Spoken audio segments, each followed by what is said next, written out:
सदाशिवसमारम्भां शङ्कराचार्यमध्यमाम् अस्मदाचार्यपर्यन्तां वन्दे गुरुपरम्परां दयाकरं दयाकारं दान्तं धर्मप्रवर्तकं प्रणमामि दयानन्दं मदाचार्यवरं परम्।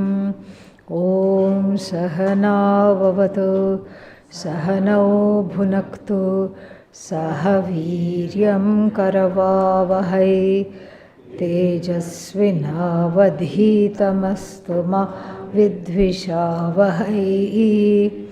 ॐ शान्ति शान्ति शान्तिः। नमः श्री शङ्करानन्द गुरुपादाम्बुजन्मने सविलासमहामोहग्राहग्रासैककर्मणे तत्पादाम्बुरुहद्वन्द्व सेवानिर्मचेतसां सुखबोधाय तत्त्वस्य विधीयते।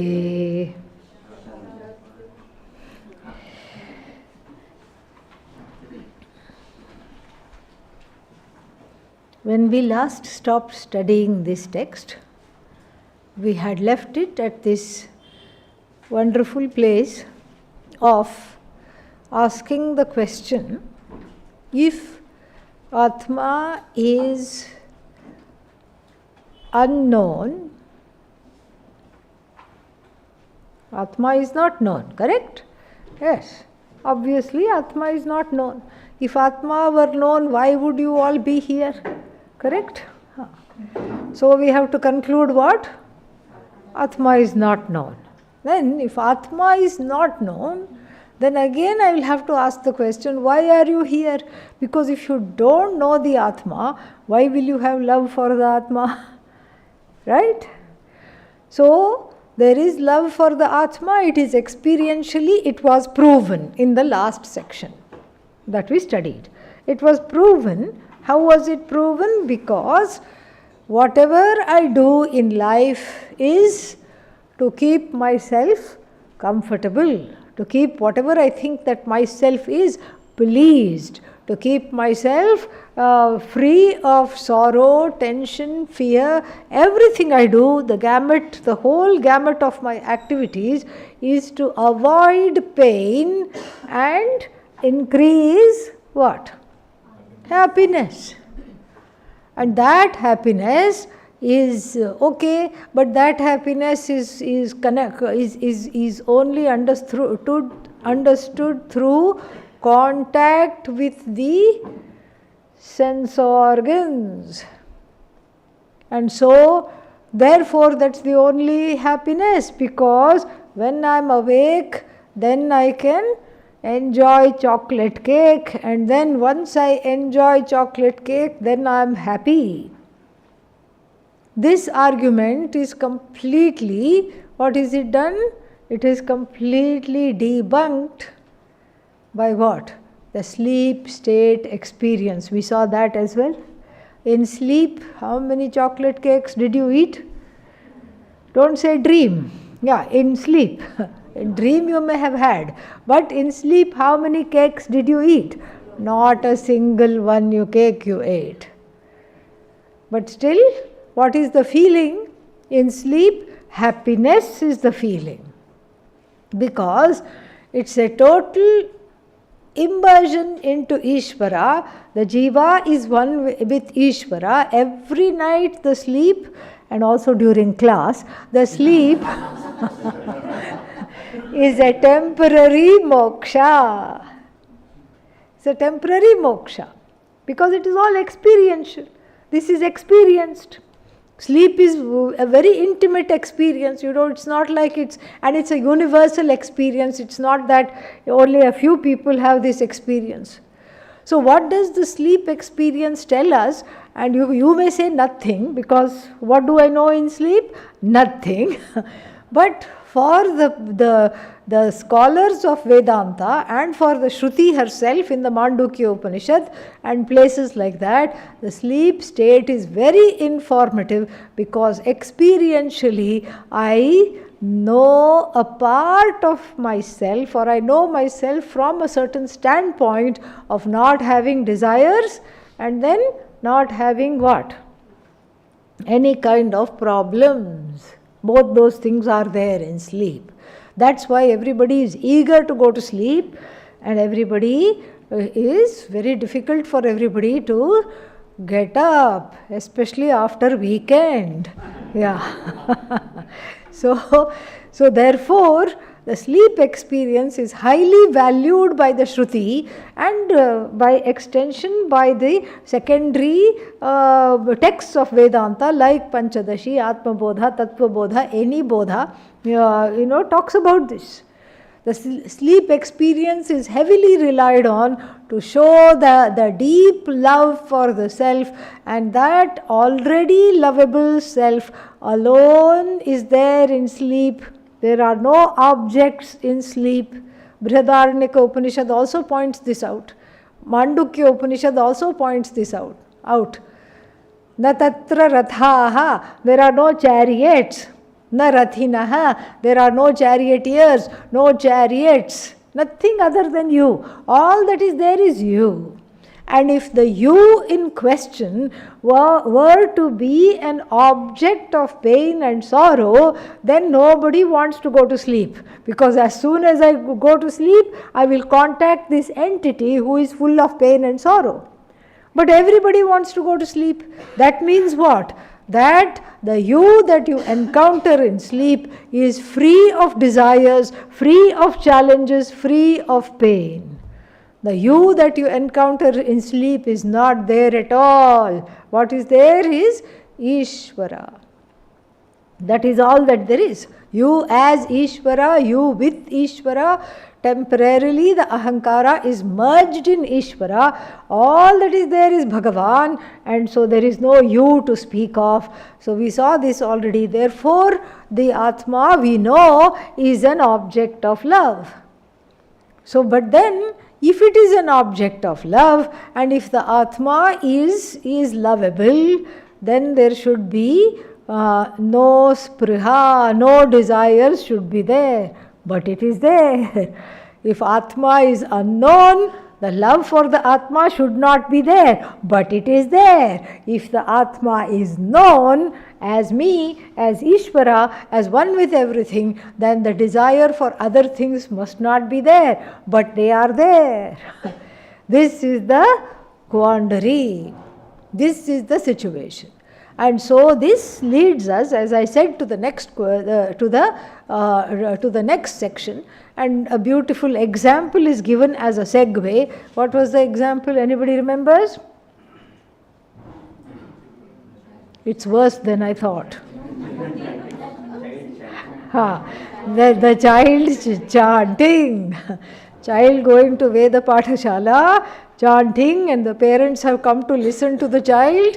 And then what happens? They hear this little fellow chanting little bit, but then it is overwhelmed, drowned. The voice of the child is drowned by the whole class of children chanting together.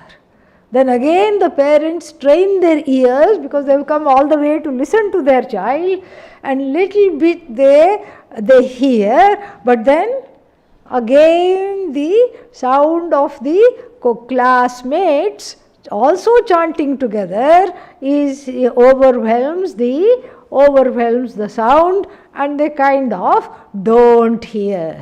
They hear their child, but they don't hear their child. And then what else? So we have similar situation in the Atma Jnanam. The Atma is kind of known. It's known as I. It is known, and yet it is not known. Like the voice of the child is drowned by the chanting of the classmates, and Similarly, the knowledge of the Atma is drowned by what he calls pratibandha. Pratibandha, various obstacles. Like the chanting of the other children become kind of obstacles in hearing the voice of one's own child. Similarly, in knowing the Atma, all the other things that come in the way, such as Atma Ajnanam, Anyatha Jnanam, two kinds of pratibandhas we have already discussed. And so this is what is. So the cause of not hearing the child is what he calls samanabhiharaha, group chanting. Samanabhiharaha pratibandhaha ayam. So this is the thing. And then in example of the chanting. So then, so verses 13 and 14, very important. So pratibandhosti asti bhati iti vyavahararha vastuni.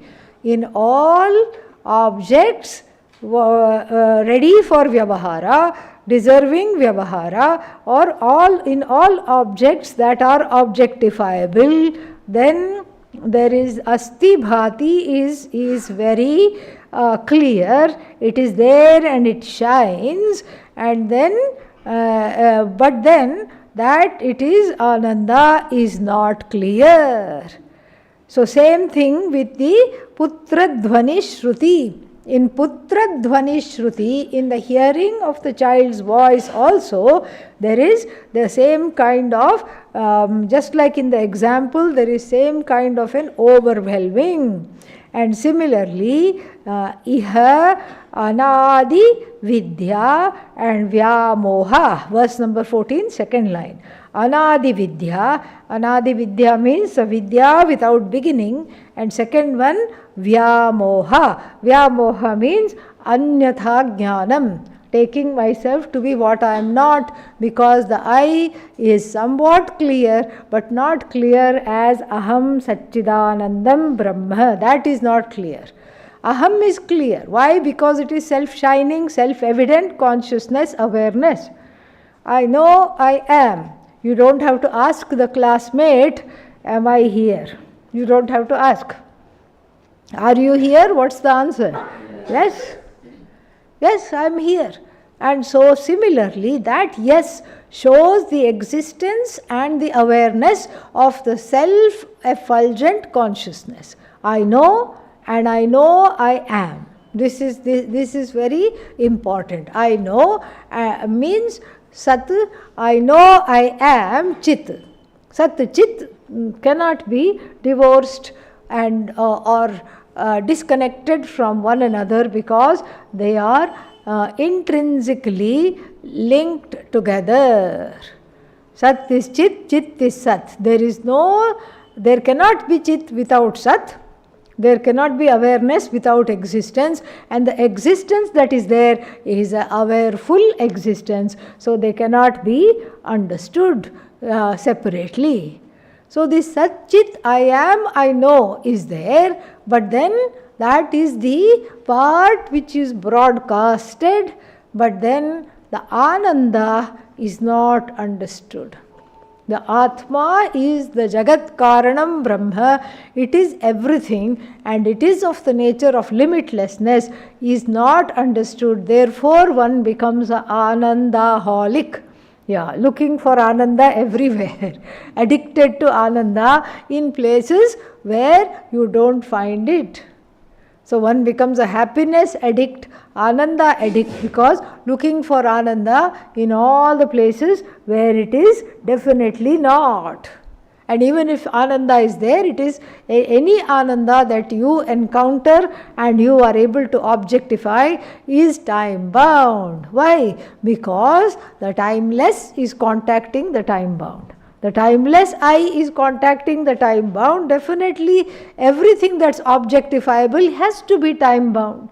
Because if I am objectifying it, so if I am saying this is a flower, when am I saying it? Now. At 9 o'clock, I'm saying this is a flower. You see, it is time bound.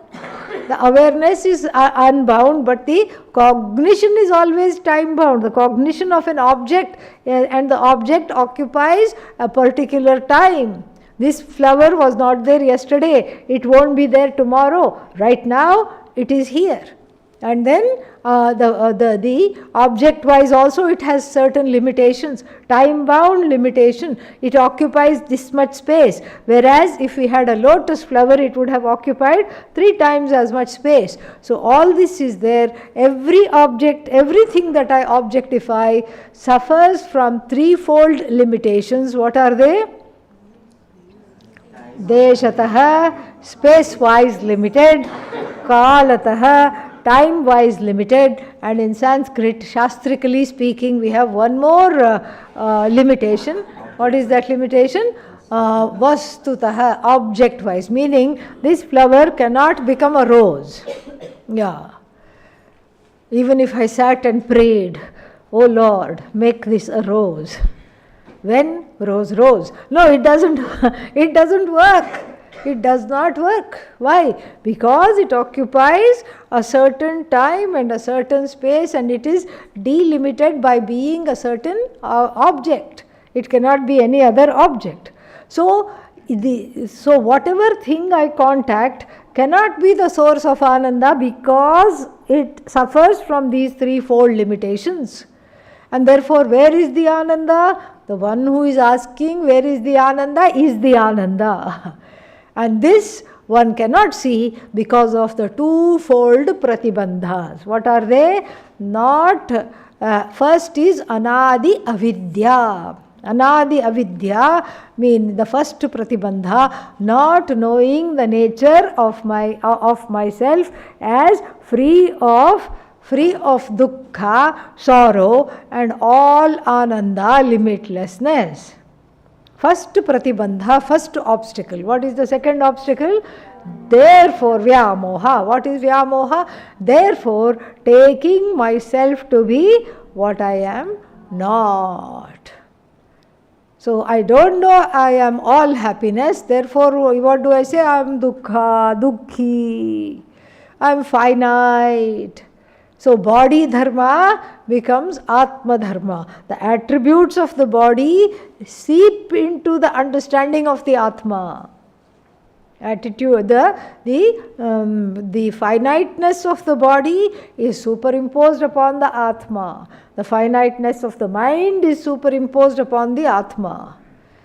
So this is in the Vyamoha also there are two divisions. This is one kind of Vyamoha where the Atma is mistaken to be the body, mind, sense complex. Mistaken to be, what is that? Mistaken to be another person. How is that? Think of the example of Dronacharya. His heart lived in his son. What was his name? Ashwathama. And therefore in the battle, the megaphone was given to Yudhishthira and he was told to say, Ashwathamo hataha. Ashwathama has been killed. First he refused to say. He said, no, I don't tell a lie. I can't tell a lie. And then Lord Krishna, being Lord Krishna, very, very creative, clever, playful and tricky, he pointed to the elephant who had just breathed its last. Look, this fellow's name is Ashwathama. Oh, is that so? But why should it be announced? So many animals are being killed in the battlefield. No, it's a very sacred elephant. Announce.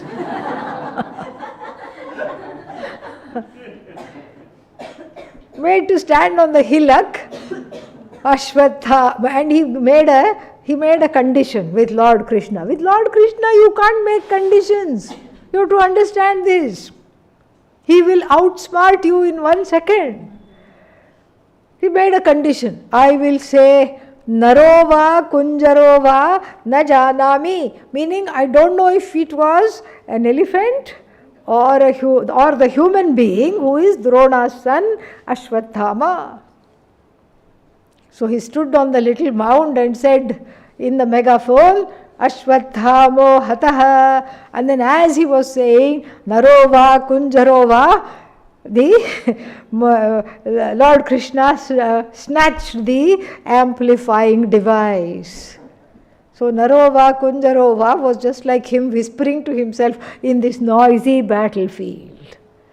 And Drona, who was just fighting somewhere, heard this and immediately collapsed. He was not able to bear the loss of his son, because he lived in his son. The attachment was extreme. So this is the thing. So the first kind of problem is not taking myself to be who I am, and this is the first kind of Vyamoha. And then the second kind of Vyamoha is what? Taking myself to be what I am not. So not taking myself to be who I am and taking myself to be all kinds of finite objects in the universe. Anatmani Atma Adhyasaha. This is the second kind. First is Atmani Anatma Adhyasaha. I am finite. Anatma Adhyasa. And then I am finite. I am an idiot. I am not very good. Nobody likes me. All these feelings are taking myself to be what I am not. And if I take myself to be what I am not, obviously I am not taking myself to be what I am. And that second mistake is seeing everything that is finite and superimposing, projecting infinitude on all the finite things, like Ashwathama example. So, these are the two kinds of Vyamoha. First, there is two kinds of problems, Avidya and Vyamoha. The Vyamoha is further divided into two. Yes? Got it? Okay. Now, we can, with this catch up, after playing catch up, we can go further. We can move further. And we have also talked about the creation cosmology and given an introduction to that. And so the verses 15 onwards up till I think maybe 22, 20, no, a little further, 22, 23 thereabouts, this will be the creation cosmology according to this, the Shastra here. Chidanandamaya Brahma Pratibimba Samanvita Tamo Rajas Sattva Gunaha Prakritir Dvividha Chasa Sattva Shuddha Vishuddhibhyam Maya Vidhe Chate Mate Avidye Chate Mate Maya Bimbo Vashikritya Tam Syat Sarvagnya Ishvaraha Chidanandamaya Brahma Pratibimba Samanvita Tamo Rajas Sattva Gunaha Prakritir Dvividha Chasa Sattva Shuddha Vishuddhibhyam Maya Vidye Chate Mate Maya Bimbo Vashikritya Tam Syat Sarvagnya Ishvaraha. So, we will take a walk to explain these two. We will take a small walk to the Sankhya philosophy.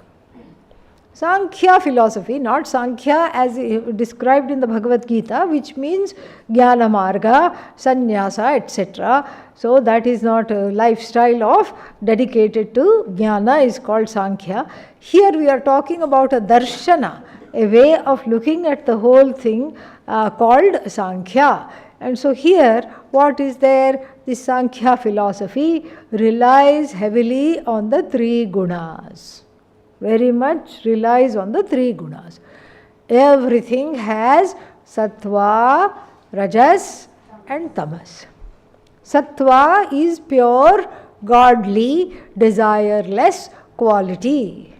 That's why it's godly, because there is no shadow of what is that called? There is no shadow of desire, raga, dveshas, etc. It is pure of raga, dvesha, purified from raga, dveshas. This is sattva. And then rajas is what? Lot of movement. Huge amounts of movements are there in rajas. And then body, of course, if the body is under the spell of the rajas, what will be happening? We will be climbing trees and jumping down from them. Okay? Markata buddhi, monkey buddhi will be there. Monkey body will be there along with monkey mind. This is rajas. And tamas is both and rajas, emotionally is associated with restlessness, inability to pay attention, and anger, in imbalance. See, all these things are in imbalance and balance. Balance and imbalance, both are there for the gunas. The 17th chapter of the,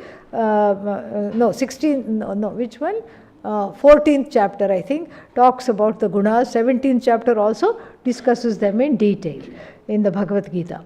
So, therefore, here we see this, that sattva has no imbalanced state at all in sattva, but the other two, rajas and tamas. And so, what is the result, the emotional picture of tamas? Depression. What is the emotional picture of rajas? Anger, anxiety. Here it is depression, apathy, not wanting to participate, resentment. This is also resentment that is kind of brewing in the heart. All this is tamas. So then, and then everybody, we have seen this also, everybody has these gunas in certain combinations. And even in the human beings, the combination of the gunas and how much sattva pradhanyam is there, means how much measure of sattva is there, is dependent upon how and to what extent that person will be interested in things like Vedanta. Forget Vedanta. Why Vedanta? Even music. To appreciate music, there has to be a certain amount of sattva, because it's a higher level of enjoyment. It requires a certain kind of a mind. And here I'm not talking of heavy metal music, okay? For that you don't need a sattvic mind.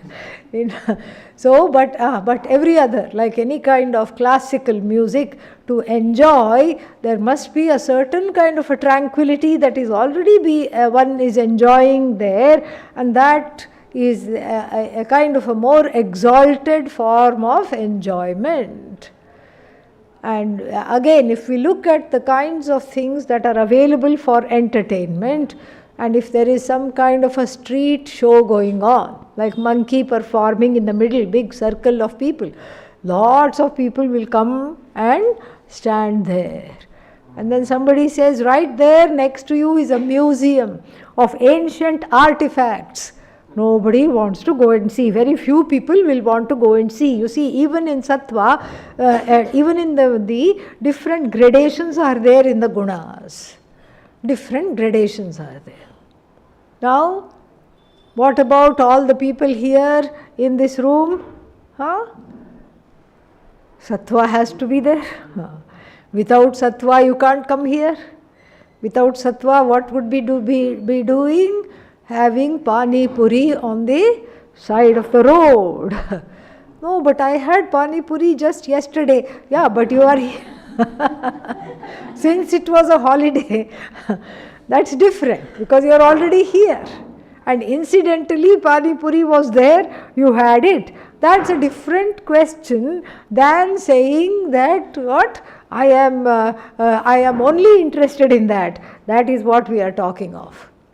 So people who have sattva buddhi pradhana, in the buddhi where the sattva shines, sattva means a helpful nature. Sattva means not constantly being a navel gazer. Navel gazer means completely interested only in oneself, one's own comfort, living only for oneself. This is all opposite of sattva.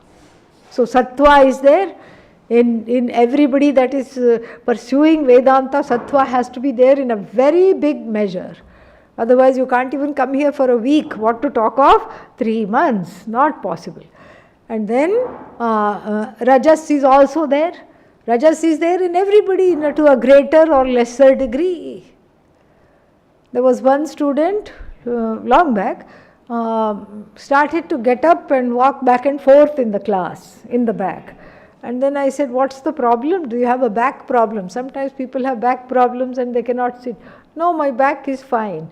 I said, then why are you walking back to back from the room, from this side, that side? I pay better attention. If I am sitting down, what will happen? Sleep will come. Or the thoughts will go somewhere else. Thoughts going somewhere else means vikshepa. Vikshepa is one of the problems in meditation and in listening to the lecture. Listening to the lecture is also like a live meditation alone. And then the other problem is what? Laya, going to sleep. And so, to avoid that, she brought out the rajas and she was moving back and forth to be able to keep focused. So like this, more rajas, more activity, and you see this in every creature in the universe. You see this in the color of the clothes. That's why white is there, sattva. And lighter colors, sattva. White, sattva. And then tamas is usually connected with which color? Black. That's why we don't have ashram uniform. Everybody come in black. So, if you say, if we were to make the ashram uniform black, nobody would come back. Okay, that's what would happen. Then, what is associated with rajas? Which color? Red. Everybody knows this. Red is associated with rajas. So, if one has a kind of a quick-tempered pravritti disposition, please do not wear red, because then you will be seeing red everywhere. So, if you don't want to see red, don't wear red. So, like this, there are certain colors, even food. Garlic, what is that? Tamas and rajas. Garlic is tamas and rajas, and whereas again, light colored foods are sattvic. We can't, unfortunately, milk used to be a sattvic product. Now we cannot any longer count it in sattva. Why?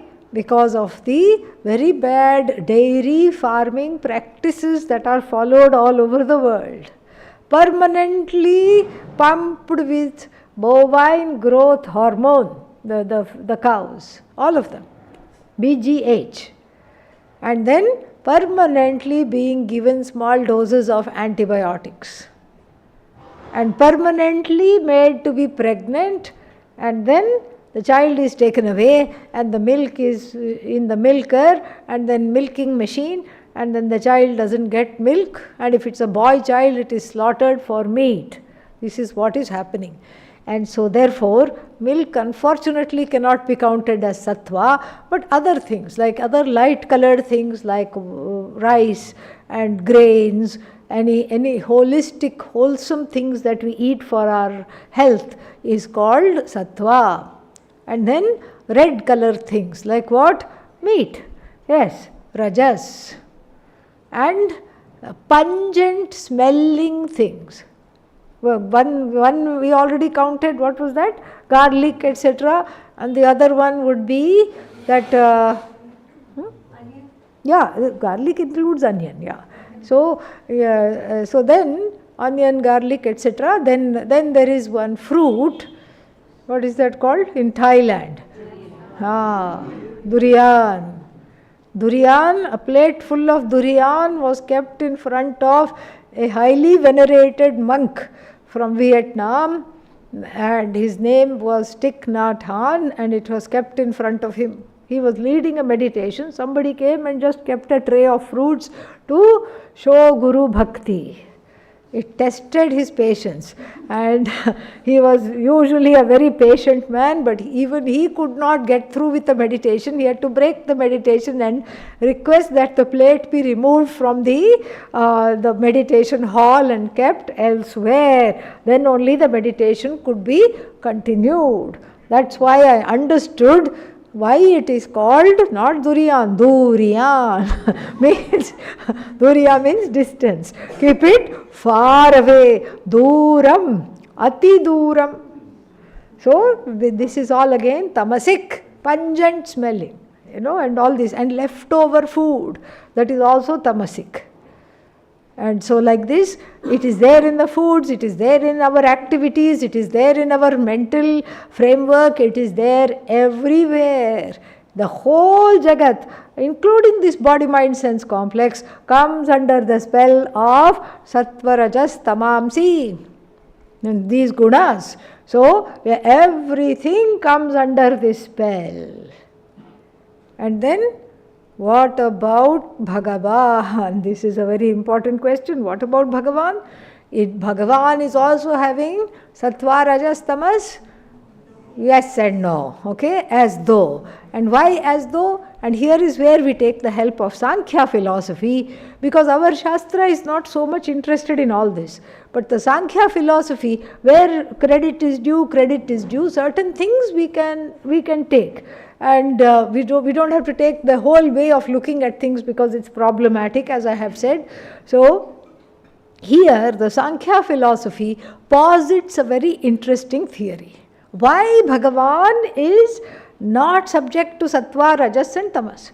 Why? Because in Bhagavan, in what is called Ishvara, the Sattva, Rajas and Tamas are in equilibrium. Samyavastha. Samyavastha means it is in equilibrium. When the Sattva, Rajas and Tamas are in equilibrium, that person becomes very worshipful, because they are an embodiment of everything that is balanced, everything that is wonderful. So the Sattva, Rajas and Tamas are in equilibrium in Purusha. But then there is a disturbance. This is Sankhya philosophy. We don't say it's disturbance. This is exactly the Sankhya philosophy. And then somehow this equilibrium is disturbed. They don't say how, much less why is it disturbed, who is the cause of the disturbance. And if it is Pradhana, which we call Prakriti, then we have to ask, if Prakriti is the cause of the disturbing of the equilibrium, then we have to ask the question, why did Prakriti disturb? And more importantly, how did Prakriti disturb? Because Prakriti is sentient or inert? Inert. So how can an inert thing disturb the Sattva, Rajas, Tamas equilibrium, resting as Purusha, resting as Bhagavan? This is where we have to part ways. But it is interesting that they say that there is an equilibrium, and the equilibrium has been disturbed. By what and all is, controversial. The disturbing of the equilibrium brings forth this Jagat. And then we have, and whatever is spewed out is various combination of SRT. What is SRT? Exactly, various combination. A lot of Sattva, little more Rajas, little more Tamas, lot of Tamas, little Rajas, even littler Sattva. All these various combinations of Jivas come forth. The body-mind-sense complex of the Jivas, we have to say, not the Jivas themselves. The body-mind-sense complex is made up of these three gunas disturbed in various ways. So not only is not only are the jivas not in equilibrium of sattva, equal amounts of 1/3 sattva, 1/3 tamas, 1/3 rajas, and all of them in balance, each one in balance. Not only is that, each guna also is in imbalance. The rajas is terribly in imbalance, tamas also is unbalanced, and so therefore the various jivas under the matrix of the three gunas and under the time-space matrix are, as it were, born. This is what is the thing. But then we can't go further with the Sankhya philosophy, because there will be so many discrepancies, like this pradhana. Pradhana means what? Prakriti. Maya Shakti that we talked about. We talked about this Maya Shakti earlier. So, this Prakriti, which they called Pradhana, is the cause of disturbance. But then they don't say how is it the cause of disturbance. For us it's very easy how Prakriti can cause disturbance, because Prakriti is blessed by Brahman. She borrows the sentience from Brahman and becomes sentient, so she can cause gadbad, disturbance. But for them, they don't have this problem. They don't have this to rely on. Why? Because the second and very complex thing that they posit is that the Purusha, Brahman, has nothing to do with Pradhana. To a certain extent they are right, but then they don't understand mithya properly.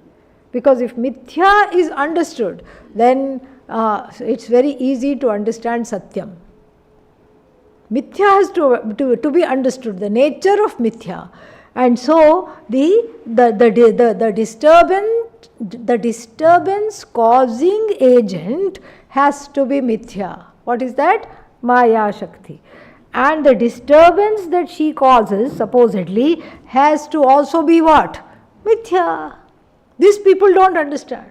They take Maya Shakti to be Satyam and the disturbance to be Mithya. This causes a lot of problems. Why did Maya do this? Why did Bhagavan do that? This is what it is. Like that person who came to Pujya Swamiji and said that, why do you in your if food is mithya, Swami, don't you agree that food is mithya? Swamiji said, yes, food is mithya. Then why in your ashram you are serving this much elaborate food 3 times a day? And then what did Swamiji say? To fulfill your mithya hunger. Hunger cannot be satyam. The person who asked this question took hunger to be satyam and then said what? Food is mithya. And why are you eating it? Why am I eating it? He himself doesn't know. Why is he eating it? He doesn't know, and he's all mixed up. So here the beauty of the Shruti is that Maya is what? Mithya. And therefore the creation is what? Mithya. Like mother, like child. Correct? The DNA of the parents is in the child. And so the DNA of Maya as Mithya is also there in all the offspring attributed to Maya Shakti. Mayam tu prakritim vidyat, Brihadaranyaka Upanishad. Mayinam tu Maheshwaram. No, not Brihadaranyaka, sorry. Shvetashvatara Upanishad. Very important Upanishad. I hope we study it during one of the courses. So, Mayam tu prakritim vidyat, Mayinam cha Maheshwaram. Maya is Prakriti. Prakriti means Prakarshena Kritihi, Prakrishta Kritihi, the one who is in the form of the creation, the one who is the Shakti for Bhagavan, the one who makes Brahman into Bhagavan, as it were, the one who gives Ishwaratvam to Brahman by her association. What kind of association? Mithya. Okay, the answer to every question I ask is what? Okay. What kind of association? Mithya. Mithya association of Mithya Maya with Satyam Brahma gives rise to this Mithya universe of names and forms. So that's why it is Prakriti, magical creation. Why is it magical? Because it is infallible, number one, and because it is palpable, the order in which the creation has come from and how orderly it is, even including the disorder, is very palpable. And it's all knowledge. Therefore it is Prakriti. Prakrishta Kritihi. Very magical creation, and this magical creation is the one that is told to be Prakriti, because the lending this power. What is the power? Ichha Shakti, the desiring power. Jnana Shakti, Kriya Shakti, Swarupini. Ichha Shakti, Jnana Shakti, Kriya Shakti. The power to create, the power to do, the power to desire. And then what is the point of having the power to desire and the power to do if you don't have the knowledge what to do? Right? So if anybody who has no knowledge of pottery, like myself, you put them in front of the wheel and give them some clay, what will come? Modern art will be formed. So, because I won't know how to, you have to throw the thing, okay, throw, and the wheel will be here, the lump will go land there, first try. Oh, no, we have to bring it and put it on the wheel. And then you see the potter doing it, so nice, everything is so beautiful, very nice. And then you try to do it, and it's a big flop. And so here, the power to, that knowledge of what to make also is there. So this Mithya Shakti gives to Satyam Brahma. What does it give? The status of creator. What kind of creatorhood? Even after telling the answer, it's not coming. Yes. Mithya creatorhood. The status of Brahman as Jagat Karanam, Jagat Karanatvam is also Mithya. This is what we have to understand. And this is going to be explained later on, but it's better to understand it now itself as we begin this creation cosmology section. So, don't say Ishvara is Mithya. Ishvara is not Mithya. What is Mithya? Ishvara-ness, Ishvaratvam is Mithya. Ishvara-hood is Mithya. If Ishvara-hood is Mithya, Ishvara plus a lot of complaints is what? Jiva-hood, which is also what? Mithya. Jiva-hood is Mithya, Ishvara-hood is Mithya. It's like the same consciousness is wearing a hoodie. That is the hood. You remove the hoodie, what do you find? Awareness. Same awareness has dressed up, because this limitless awareness, same awareness has dressed up with two hoodies. And in one hoodie it says Ishvara, and on the other hoodie it says Jiva, miserable, complaining Jiva. Grand Ishvara, grand Ananda Ishvara. On one hoodie it is printed, on the other hoodie what is printed? Complaining, miserable Jiva. And whole thing is covered. The hood has come up till here, you can't see. And then you unzip the hoodie. What is there? Satyam Jnanam Anantam Brahma. Oh, you only are Ishvara. Yes. And then that's not much of a surprise. Then you unzip the other hoodie. What pops out? Don't say Mithya now, okay? Yeah, that section is over. What pops out? Satyam Jnanam Anantam Brahma. That's a surprise. What? I thought you were the complaining Jiva. And what will Brahman say? I am a great actor. I am a great actor. For free, I am playing the role of Jiva. Full of complaints, full of pains, full of sorrows. That's the only difference between Jiva and Ishvara is the hoodie. One hoodie is made up of gold material, full of all kinds of things hanging. borders and nice gold lettering. I am Ishvara, it is said here. And in the other one, threadbare. The hoodie is made up of patchwork pieces of little self-esteem, sewn with complaints, sewn with tears, sewn with fears. This is like a joker's hoodie. Yeah, joker's hoodie. Sad jokers. Yeah, that's what people say, that people who play the role of clowns and all in parties and all, they come to entertain, they're sick of smiling. They want to, after they remove, this is a stereotype, I'm sure it's not like that, but the stereotype is, after they remove their makeup and all, they don't want to smile anymore because they are tired of smiling. And so here, under the hoodie is tired of crying. Associated with the hoodie, the same Satchidanandam Brahma cries. And then the hoodie is described here. Ishvara's hoodie is Samyavastha of the three gunas, and the Jiva's hoodie is full of imbalance. Both are what? The hoodie is mithya. This hoodie mithya, that hoodie also mithya. What is under the hoodie is what? Satyam Jnanam Anantam Brahma Sat Chit Ananda. And that is what is going to be talked about here. Chidanandamaya Brahma. We already saw this verse. Maya, everything we saw, what all it means.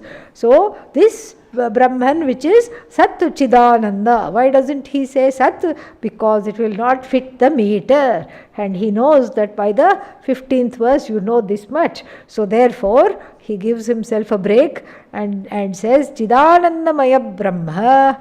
And then Pratibimba Samanvita. Pratibimba Samanvita means it is endowed with the ability, this Satyam Jnanam Anantam Brahma, all shining, limitless Brahman, has the ability to lend its presence. And then how does it lend its presence? If you ask, then we have to say, just like the sun lends its presence to a mirror, small mirror, orb. And then if you go near the window and go like this, you have a nice little disco show with a small mirror. But the small mirror, is it lit? Only by the sun. It is not self-lit. It is taking the self-lit sun, it is borrowing as it were the light of the self-lit sun, and then making it show and getting all the credit. This is also very important. The sun doesn't get the credit. And so let's say if you have 50 such mirrors and you do a whole orchestra of lights and sounds and everything and then show, then this is such a talented person. How nice it is. But nobody even looks at the sun, nobody even thinks of the sun. But where is the light coming from for all the 50 mirrors? The sun alone is there. So lending its presence for many people is just a very kind of an obscure understanding. Lend the presence means what? What on earth is that? Lending the presence. So therefore, it is this Pratibimba Vada has come. We have seen that the so-called theory of reflected consciousness. So-called means it is none of these, whether it is the other one, what is that called? Avachedavada, the so-called theory of as though conditioned consciousness. Now let's make it very clear, the consciousness is neither reflected nor is it conditioned. So both these theories have their problems. But it's easier to, this Pratibimba Vada is very famous and Adi Shankara uses it a lot, especially in advanced texts like Upadesha Sahasri. It is used too much, and in fact if you study that, then you come out confused, very confused in the beginning until it becomes clear, because he talks about the elements here in this Pratibimba Vada, like looking at the face in the mirror. So what do we have? We have three things. We have face, correct? Face is there, and then the mirror is there, and what's the third thing? The reflection is there. Now, the problem in this Pratibimbavada, the main problem is we take the reflection to be the face.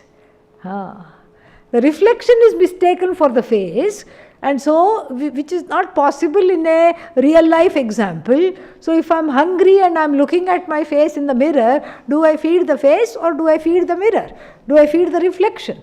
I'm feeding the face, correct? But this is in this obvious example, but the Pratibimbavada very strongly and effectively also, I might add, posits that the reflection is mistaken for the face. So if anything that happens to the reflection, I confuse it to be happening to the face. So supposing the mirror is a little, there is a spot on the mirror. And then I look at my face and then I start rubbing the face because I have mistaken the reflection to be what? The face. And when I rub and that spot is not going away, then I say what? The spot belongs to the reflection, not to me, the face. So like this, the Adi Shankara uses it a lot, and here also Panchadashi uses it, but it can be confusing. And Pujya Swamiji always used to favor a little more Avachedavada over Pratibimbavada, especially for in the beginning stages of this knowledge. And you will see why as we do this. So here, Pratibimba Samanvita, equipped with, endowed with, adorned with. Adorned with what? Pratibimba Shakti. Pratibimba Shakti, and we will just talk like this, we will talk in Avachedavada, understanding. What is it endowed with? It is endowed with the ability to lend its presence, lend its shine, lend its existence to various things. Okay, just like the wool lends its existence to the sweater. In the similar way. So then, what is that? This Prakriti, what is this? And then this Prakriti is there. What is that? Tamo Rajas Sattva Gunaha Prakriti. So this Prakriti is endowed with what? Tamas, Rajas and Sattva Guna, which does not affect Ishvara. Why? Because it is in Samyavastha. And this Prakriti is said to be twofold. This is the first this is the first verse. Sa Prakriti Dvividha. She is of two kinds. What is of two kinds? One is she gives balance to, she is balanced where Ishvara is concerned, and she is unbalanced where the Jiva is concerned. And so the unbalanced Prakriti in the form of the entire Jagat is responsible for the manifoldness and the many types of Jivas. And in the Dakshinamurti Stotra also it says Vaichitrya Chitri Kritam Mayavi. So then this Vaichitrya Chitri Kritam. And then it's going to say that the difference between Jiva and Ishvara is that Ishvara has Maya under the spell, under spell. Jiva is under Maya's spell. These are the two Shakti. Shakti Dvividha Hisa. The twofold Shakti here is what? The twofold Shakti is that for Ishvara she is all knowledge, all Shakti in full measure. For the Jiva, what is she? Avidya, Anadi Avidya. More we'll see later. Om Purnamadav Purnamidam Purnat Purnamudachyate Purnasya Purnamadaya Purnameva Vashishyate. Om Shanti Shanti Shanti. Harihi Om Shri Gurubhyo Namaha. Harihi